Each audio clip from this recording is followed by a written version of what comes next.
Love जिहाद को रोकने के लिए यूपी और एमपी जैसा सख्त कानून बनाए जाने की मांग उद्धव ठाकरे के गले की हड्डी बनता जा रहा है।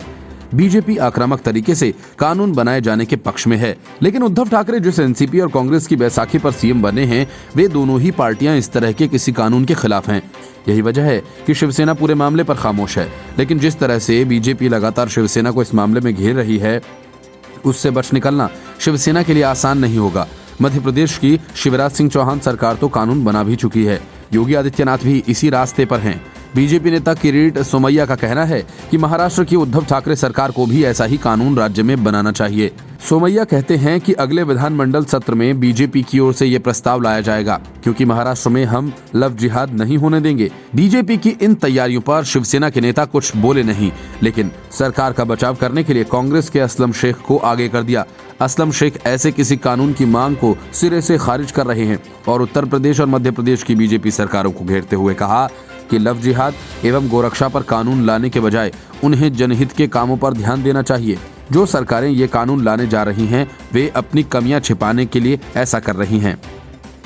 महाराष्ट्र सरकार अपना काम ठीक ढंग से कर रही है, इसलिए यहाँ ऐसे किसी कानून की जरूरत ही नहीं है। असलम शेख की बातों पर भड़के किरीट सोमैया ने कहा कि असलम शेख ने याकूब मेमन की फांसी का विरोध किया था। उन्होंने फैनेटिक इस्लामिक ऑर्गेनाइजेशन का समर्थन किया था।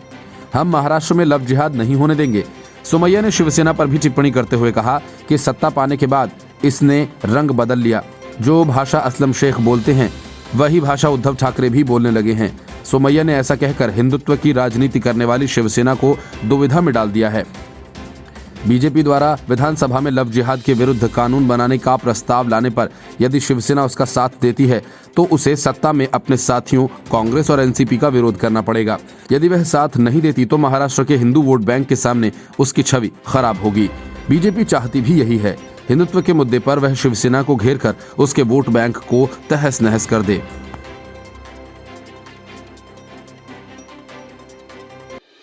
पश्चिम बंगाल में होने वाले विधानसभा चुनाव को लेकर राजनीतिक उथल पुथल काफी तेज हो गई है। टीएमसी के दिग्गज नेता शुभेंदु अधिकारी के बीजेपी में शामिल होने की खबरों के बीच बीजेपी ने एक और बड़ा दावा करके सबको चौंका दिया। बीजेपी सांसद अर्जुन सिंह ने दावा किया कि तृणमूल कांग्रेस के वरिष्ठ सांसद सौगत राय सहित 5 सांसद किसी भी वक्त इस्तीफा देकर बीजेपी में शामिल हो सकते हैं। प्रदेश बीजेपी के उपाध्यक्ष और बैरकपुर से सांसद अर्जुन सिंह ने कहा कि सत्तारूढ़ तृणमूल कांग्रेस के कम से कम 5 सांसद किसी भी क्षण बीजेपी में शामिल हो सकते हैं। हालांकि अर्जुन सिंह ने तृणमूल सांसदों के नाम नहीं बताए, लेकिन बार बार पूछे जाने पर उन्होंने इशारों में कहा कि सांसद सौगत राय भी इस कतार में हैं और वे लगातार बीजेपी के साथ संपर्क में हैं। अर्जुन सिंह के इस दावे को टीएमसी ने निराधार बताकर खारिज कर दिया। तृणमूल कांग्रेस के प्रवक्ता और सांसद सौगत राय ने कहा कि वे राजनीति से संन्यास ले लेंगे, लेकिन जीते जी कभी बीजेपी में जा नहीं सकते। राय ने यह भी आरोप लगाया कि बीजेपी आईटी सेल के हेड अमित मालवीय ने प्रदेश बीजेपी के नेताओं को इस तरह की कीचड़ उछालने वाली राजनीति सिखा कर गए, इसलिए बीजेपी के नेता चुनाव से पहले इस तरह के बेबुनियाद व मन घड़ंत बातें करते हैं। सौगत राय ने कहा कि तृणमूल कांग्रेस में कोई नाराजगी नहीं है और सभी लोग एकजुट हैं।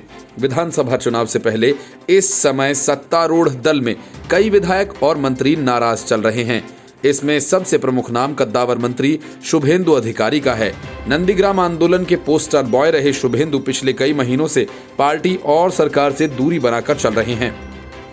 उनको लेकर लगातार अटकलें लगाई जा रही हैं। वह कभी भी पार्टी छोड़ सकते हैं। उनके अलावा और कई विधायक भी नाराज बताए जा रहे हैं, जिन पर बीजेपी की नजर है। प्रोफेसर सौगत राय लोकसभा के सदस्य हैं और मनमोहन सिंह की सरकार में मंत्री भी रहे हैं। वे चौथी बार सांसद बने हैं। इससे पहले भी वे 5 बार विधायक रह चुके हैं। बीजेपी सांसद अर्जुन सिंह उत्तर 24 परगना जिले में जगदल घाट छठ पूजा में शामिल होने पहुंचे थे, जहां उन्होंने ये बात कही। अर्जुन सिंह ने कहा कि मैं लगातार कह रहा हूं कि टीएमसी के 5 सांसद कभी भी इस्तीफा दे सकते हैं और बीजेपी में शामिल हो सकते हैं। बीजेपी सांसद ने आगे कहा कि शुभेंदु अधिकारी एक बड़े जनाधार वाले नेता हैं। ममता बनर्जी आज बड़ी नेता हैं, क्योंकि शुभेंदु अधिकारी उनके जैसे कई नेताओं के संघर्ष की वजह से पार्टी के लिए वे अपना खून तक दे चुके हैं। लेकिन अब ममता बनर्जी उन सब का बलिदान भूलकर अपने भतीजे को कुर्सी पर बैठाना चाहती हैं। कोई भी बड़ा नेता ये स्वीकार नहीं कर सकता कि जिस तरह से शुभेंदु अधिकारी जैसे नेताओं का अपमान किया गया, उन्हें टीएमसी छोड़ देनी चाहिए। अर्जुन सिंह ने आगे कहा, शुभेंदु अधिकारी के सहयोगियों को झूठे मामलों में फंसाया जा रहा है। मुझे कई बार परेशान किया गया। एक बात जान लेनी चाहिए कि बड़े नेताओं को रोका नहीं जा सकता। शुभेंदु एक बड़े नेता हैं, उनका हमेशा भारतीय जनता पार्टी में स्वागत है। बीजेपी पश्चिम बंगाल में सरकार बनाने जा रही है। शुभेंदु जैसे ही बीजेपी में शामिल होंगे, ममता सरकार ज्यादा दिनों तक प्रदेश में टिक नहीं पाएगी, ये सरकार खत्म हो जाएगी। Bureau report, news of India.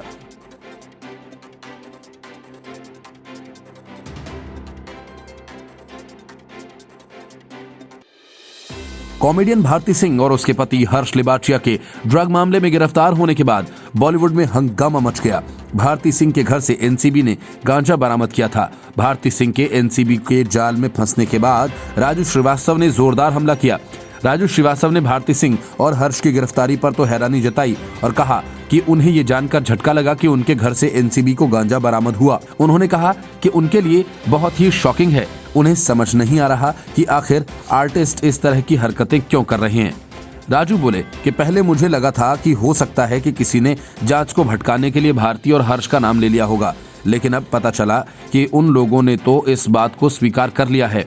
उनके यहाँ से गांजा बरामद भी हुआ। राजू श्रीवास्तव ने भारती और हर्ष पर जमकर गुस्सा निकाला। वह भारती के साथ काफी काम भी कर चुके हैं। उन्होंने कहा कि आखिर ये सब करने की क्या जरूरत है, क्या बिना नशे या ड्रग्स के कॉमेडी नहीं होती। राजू श्रीवास्तव ने कहा कि मैं भारती और हर्ष की शादी में भी रहा, डांस हो रहा था, कॉमेडी भी हो रही थी। राजू श्रीवास्तव ने कहा कि उन्हें इस बात का ताज्जुब हो रहा है कि आखिर दोनों कैसे इतनी कॉमेडी कर पा रहे थे और रात रात भर डांस कर रहे थे, लेकिन अब जब सच सामने आया तो उन्हें मालूम हुआ कि आखिर ऐसा कैसे हो रहा था। एनसीबी ने भारती के घर के अलावा प्रोडक्शन हाउस पर भी छापा मारा था और दोनों जगह से करीब 86.5 ग्राम गांजा बरामद हुआ था। भारती और हर्ष ने इसे इस्तेमाल करने की बात भी स्वीकार की है। फिलहाल दोनों से बातचीत चल रही है। Report, news of India. अपराध और राजनीति का नाता पुराना है, लेकिन आखिर ये नाता कितना गहरा और खतरनाक है, इसका पता तब चला जब वोहरा कमेटी की रिपोर्ट सामने आई। लेकिन तब सरकार ने इस पूरी रिपोर्ट की जगह सिर्फ इसके कुछ हिस्सों को ही संसद के पटल पर रखा। लेकिन अब बात पूरी रिपोर्ट को सार्वजनिक किए जाने और उसके हिसाब से कार्रवाई किए जाने की शुरू हो गई है। सुप्रीम कोर्ट में इस बात के लिए याचिका दायर की गई है कि देश को भी पता चले कि दाऊद के कितने गुर्गे देश में सांसद, विधायक और नेता बने घूम रहे हैं। बीजेपी नेता अश्विनी कुमार उपाध्याय ने वोहरा कमेटी की 1993 की रिपोर्ट के आधार पर कार्रवाई के लिए सुप्रीम कोर्ट पहुंचे। 1993 में तत्कालीन केंद्रीय गृह सचिव NN वोहरा की अध्यक्षता वाली कमेटी ने आपराधिक नेटवर्क्स, सरकारी अधिकारियों और नेताओं के बीच के नेक्सस की जांच की थी। अश्विनी उपाध्याय कहते हैं कि इस रिपोर्ट का 100 पन्नों की आधी अधूरी रिपोर्ट 1995 में संसद में पेश की गई, जिससे उसकी वैधता को लेकर भी सवाल उठ खड़े हुए। उन्होंने कहा कि देश के लोगों को ये जानने का अधिकार है कि किन अपराधियों, अधिकारियों, नेताओं के नेक्सस का पता चला था, ताकि पारदर्शिता बनाई रखी जा सके। अश्विनी उपाध्याय ने अपनी याचिका में कहा, वोहरा कमेटी की रिपोर्ट सभी जांच एजेंसियों के निदेशकों को भेजी जाए और NIA, CBI, IB, ED सहित अन्य एजेंसीज को वोहरा कमेटी की रिपोर्ट के आधार पर कार्रवाई करने के लिए कहा जाए, ताकि अपराधी और नेताओं की सांठगांठ पर से पर्दा उठ सके। माना जा रहा है कि वोहरा कमेटी की रिपोर्ट सामने आने के बाद से कई नेताओं और अधिकारियों की पोल खुल सकती है। महाराष्ट्र और गुजरात के कई नेताओं ने दाऊद इब्राहिम और इकबाल मिर्ची के साथ अपने संबंध बना लिए थे। मार्च 1993 में बॉम्बे बॉम्ब ब्लास्ट के बाद बनी इस कमेटी ने 3 महीने की जांच के बाद रिपोर्ट दी थी। एनसीपी नेता और पूर्व केंद्रीय मंत्री प्रफुल्ल पटेल के इकबाल मिर्ची की पत्नी हाजरा मेमन के साथ कारोबारी संबंधों का भी खुलासा हुआ था, लेकिन प्रफुल्ल पटेल ने सभी आरोपों को खारिज कर दिया। असल में 70 के दशक से लेकर 90 के दशक तक दाऊद और इकबाल मिर्ची के कई नेताओं ने मदद की थी। 1995 में वोहरा कमेटी की रिपोर्ट में 11 पन्ने सार्वजनिक जरूर किए गए थे, लेकिन इसमें सिर्फ इकबाल मिर्ची का नाम था। इस रिपोर्ट में बताया गया था कि कैसे 80 के दशक में दारू और सिगरेट की तस्करी करने वाला मिर्ची रियल एस्टेट का बड़ा कारोबारी बन गया। मिर्ची के न सिर्फ कई बैंक अकाउंट्स थे, बल्कि वो अपने आदमियों को ही लाखों रुपए देता था और उसकी संपत्ति करोड़ों की हो गई थी। साथ ही लिखा था कि कुछ नेताओं के संरक्षण के कारण उसके खिलाफ सरकारी एजेंसीज भी कुछ नहीं कर पा रही थी। राज्यसभा सांसद दिनेश त्रिवेदी ने संसद से लेकर सुप्रीम कोर्ट तक इस रिपोर्ट को सार्वजनिक करने की मांग की थी, लेकिन वो सफल नहीं हुए। कहा जाता है कि उस समय कई नेता दाऊद की मेहरबानी पर थे और उसकी मदद करते थे। महाराष्ट्र के एक बहुत बड़े नेता की दाऊद इब्राहिम के साथ कारोबारी रिश्तों की बात खुलकर सामने आई थी। उस नेता को 1993 बम ब्लास्ट तक दाऊद इब्राहिम से 70 करोड़ रुपए प्राप्त हुए थे। साथ ही एक नेता को 1990 का चुनाव लड़ने के लिए 5 करोड़ रुपए हवाला की मदद से पहुंचाए गए थे। इतना ही नहीं, एक मुख्यमंत्री के रिश्तेदार को दाऊद द्वारा 10 करोड़ रुपए देने की बात सामने आई थी, जो बाद में खुद भी नेता बन गया। आईबी के एक सूत्र ने बताया कि इस रिपोर्ट में गुजरात के कई नेताओं के नाम भी सामने आएंगे। एक सूत्र का कहना है कि अगर केंद्रीय गृह मंत्री उस रिपोर्ट को देखते हैं तो वो भी पाएंगे कि इसमें कई परिचित नाम हैं। अब चर्चा ये हो रही है कि क्या सुप्रीम कोर्ट वोहरा कमेटी की रिपोर्ट को सार्वजनिक करने या फिर उसके आधार पर कार्रवाई करने की अनुमति देगा, ताकि नेता और अपराधियों के बड़े नेक्सस का खुलासा हो सके।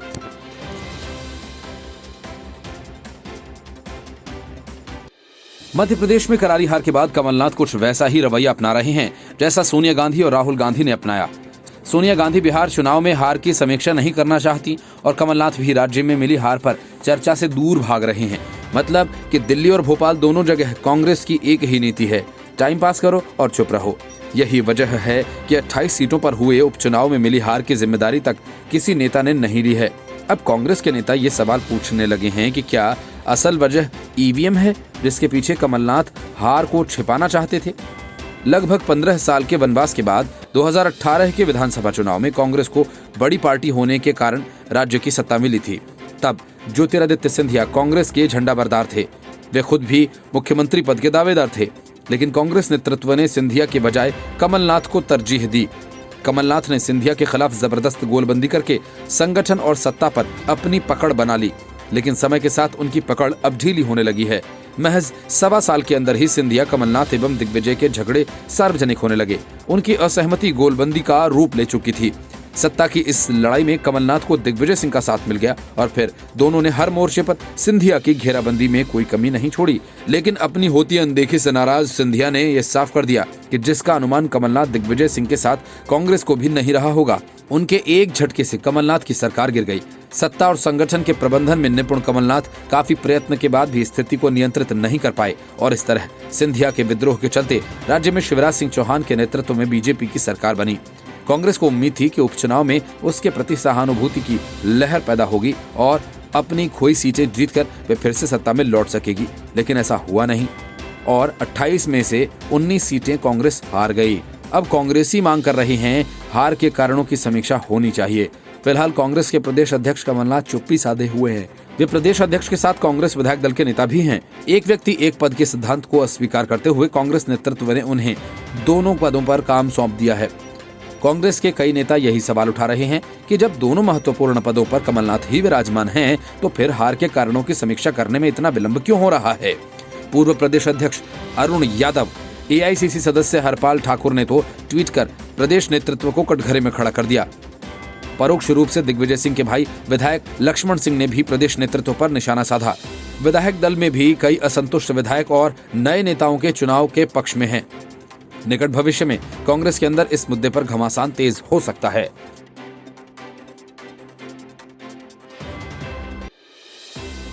सुशांत सिंह मामले में ड्रग रैकेट की जांच कर रही एनसीबी के हाथ जैसे जैसे बॉलीवुड के सितारे लगते जा रही हैं, महाराष्ट्र सरकार की धड़कनें और तेज होती जा रही हैं।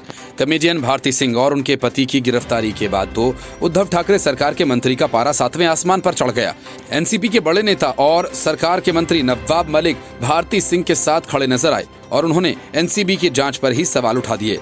ड्रग्स मामले में नार्कोटिक्स विभाग के काम करने के तरीके को लेकर एनसीपी नेता और महाराष्ट्र के मंत्री नवाब मलिक ने कहा कि विभाग ड्रग तस्करों पर कार्रवाई क्यों नहीं कर रहा है, क्या वह ड्रग तस्करों को बचा रहा है। शरद पवार के खास नेता नवाब मलिक ने कहा कि नार्कोटिक्स कंट्रोल ब्यूरो उन लोगों की गिरफ्तारी कर रहा है जो ड्रग्स का सेवन करते हैं, वे नशेड़ी हैं, उन्हें जेल नहीं रिहैब सेंटर भेजा जाना चाहिए। एनसीबी का कर्तव्य ड्रग तस्करों को ट्रैक करना है, लेकिन उनके खिलाफ कोई एक्शन नहीं लिया जा रहा। क्या एनसीबी फिल्म उद्योग से मादक पदार्थों का सेवन करने वालों की गिरफ्तारी करके ड्रग तस्करों की रक्षा कर रहा है। उन्होंने आगे कहा कि सिस्टम में कहीं कुछ गलत है, उन्हें देखना चाहिए कि ड्रग्स कहां से आ रहे हैं, कौन ड्रग तस्कर और पैडलर थे, उनके खिलाफ कोई कार्रवाई नहीं की जा रही है। ये पहली बार नहीं है उद्धव सरकार के किसी मंत्री ने एनसीबी की जांच पर सवाल उठाए हों। इसके पहले भी कई नेता इस तरह की बातें कह चुके हैं कि ड्रग्स का सेवन करने वालों को नहीं, तस्करों को गिरफ्तार किया जाना चाहिए। ऐसा कहकर ड्रग्स के खरीदारों को एक तरह से महाराष्ट्र की सरकार बचाने की कोशिश कर रही है। ड्रग के कथित सेवन के आरोप में भारती सिंह और उनके पति हर्ष लिम्बाचिया को एनसीबी ने गिरफ्तार किया है। एनसीबी मुंबई के जोनल डायरेक्टर समीर वानखेड़े ने कहा कि भारती सिंह और उनके पति के खिलाफ दवाओं के उपभोग के आरोप लगाए गए हैं। एनसीबी ने पहले खार डांडा इलाके में एक जगह पर छापा मारा था और ड्रग सहित 21 साल की उम्र के एक ड्रग तस्कर को पकड़ा था। पिछले इनपुट के आधार पर ही एनसीबी ने कॉमेडियन भारती सिंह के प्रोडक्शन ऑफिस और घर पर छापा मारा।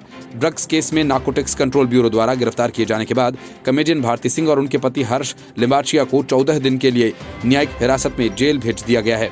बॉलीवुड ड्रग केस की जांच कर रही एनसीबी की ओर से दोनों की रिमांड मांगी गई थी। हालांकि दोनों की तरफ से बेल के लिए अप्लाई कर दिया गया है, जिस पर आगे सुनवाई होगी। बता दें कि ये कार्रवाई अभिनेता सुशांत सिंह राजपूत की मौत से जुड़े एक ड्रग के मामले को लेकर शुरू हुई। जांच के दौरान कई बड़ी फिल्मी हस्तियों के नाम सामने आ चुके हैं। इसके अलावा अभिनेता अर्जुन रामपाल के घर पर भी छापा मारा गया था, जिसके बाद उन्हें और उनकी गर्लफ्रेंड को एनसीबी ने मामले में पूछताछ के लिए बुलाया था। गांधी वाड्रा के करीबी सलमान खुर्शीद ने एक बार फिर कपिल सिब्बल पर निशाना साधा और कहा कि जो अंधा नहीं है उसे साफ दिख रहा है कि सोनिया गांधी और राहुल गांधी को पूरा समर्थन है। इससे पहले विवेक तनखा, राजस्थान के मुख्यमंत्री अशोक गहलोत जैसे पार्टी के कई बड़े नेताओं ने सिब्बल के बयानों पर एतराज जताया था। अधीर रंजन चौधरी ने तो सिब्बल को कांग्रेस का नेता मानने से ही इनकार कर दिया। बिहार चुनाव में कांग्रेस के प्रदर्शन पर सिब्बल और चिदंबरम के बयानों पर खुर्शीद ने कहा कि वह उनकी बात से असहमत नहीं हैं, लेकिन किसी को भी बाहर जाकर मीडिया और दुनिया से ये कहने की क्या जरूरत है कि हमें ये करना होगा, मतलब कि सारी बात पर्दे के पीछे होनी चाहिए, आगे नहीं। लगे हाथ सलमान खुर्शीद ने यहाँ तक कह दिया कि अध्यक्ष पद क्या होता है, ये तो सिर्फ एक लेबल की बात है। मजेदार बात यह कि सलमान खुर्शीद ने कम्युनिस्ट पार्टी और बीएसपी का उदाहरण देते हुए कहा कि कम्युनिस्ट पार्टियों में तो सिर्फ महासचिव होता है, बीएसपी में तो कोई अध्यक्ष नहीं है, फिर कांग्रेस में इतना शोर क्यों है। अब सलमान खुर्शीद को कौन बताए कि हर पार्टी अपने नियमों से चलती है और कांग्रेस का संविधान कहता है कि पार्टी के अध्यक्ष का चुनाव होना चाहिए और नियमित। सलमान खुर्शीद ने यह कहा कि एनालिसिस हर समय किया जाता है और इससे कोई झगड़ा नहीं है, ये होगा। सभी लोग जो लीडरशिप का हिस्सा हैं वे इस बात को देखेंगे कि क्या गलत हुआ है, हम क्या सुधार कर सकते हैं और ये आमतौर पर होता है। हमें इसके बारे में सार्वजनिक रूप से बात करने की जरूरत नहीं है। इतना ही नहीं, उन्होंने इस दौरान पार्टी अध्यक्ष पद को लेकर भी बात कही। पार्टी के कुछ लीडर्स फुल टाइम प्रेसिडेंट की मांग कर रहे हैं। इस पर खुर्शीद का कहना है उन लोगों को आगे आकर पार्टी के अंदर की बात करनी चाहिए। उन्होंने कहा कि ये कौन तय करेगा कि पार्टी में अंतरिम अध्यक्ष का 1 साल रहना ज्यादा लंबा समय है। खुर्शीद ने जोर देकर कहा कि अगर नए अध्यक्ष के चुनाव प्रक्रिया में समय लग रहा है तो हो सकता है कि इसके पीछे कोई अच्छा कारण हो। उन्होंने कहा कि कोई दूर नहीं गया है, सभी यही हैं, केवल लेबल की बात पर जोर दे रहे हैं। और क्यों लेबल पर जोर दे रहे हैं? उन्होंने बताया कि बहुजन समाज पार्टी में कोई अध्यक्ष नहीं है, वाम दलों में कोई चेयरमैन नहीं है, केवल महासचिव हैं। सभी पार्टियां एक मॉडल पर नहीं चल सकती। खुर्शीद ने कहा कि पार्टी के पास अंतरिम रूप से सोनिया गांधी हैं, जो कि संविधान से बाहर की चीज नहीं है। सलमान खुर्शीद ने कहा कि हम खुश हैं और इस पर काम कर रहे हैं। यहाँ कोई भी नेतृत्व का संकट नहीं है, मैं ये बात पूरे जोर के साथ कह सकता हूँ। उन्होंने बताया कि चुनाव समिति अध्यक्ष के चुनाव पर काम कर रही है, जिसमें कोविड के कारण समय लग रहा है। उन्होंने साफ किया कि सभी तैयारियां और काम चल रहे हैं। राहुल गांधी के समर्थन पर उन्होंने कहा कि मुझे लगता है कि जो अंधा नहीं है उसे ये बात साफ है कि लोग सोनिया गांधी और हमारे पूर्व अध्यक्ष राहुल गांधी का समर्थन कर रहे हैं, सभी उनका समर्थन करते हैं। उन्होंने कहा कि नेतृत्व पर सवाल उठाने वाले लोग यदि स्वयं के लोकतांत्रिक होने का दावा करते हैं तो उन्हें नेतृत्व पर सवाल नहीं उठाने वाले हम लोगों को भी शामिल करने का शिष्टाचार दिखाना चाहिए और पार्टी के भीतर हम ये फैसला कर सकते हैं कि वे अधिक हैं या हम। हमारी आपत्ति बस यही है कि ये पार्टी के बाहर हो रहा है।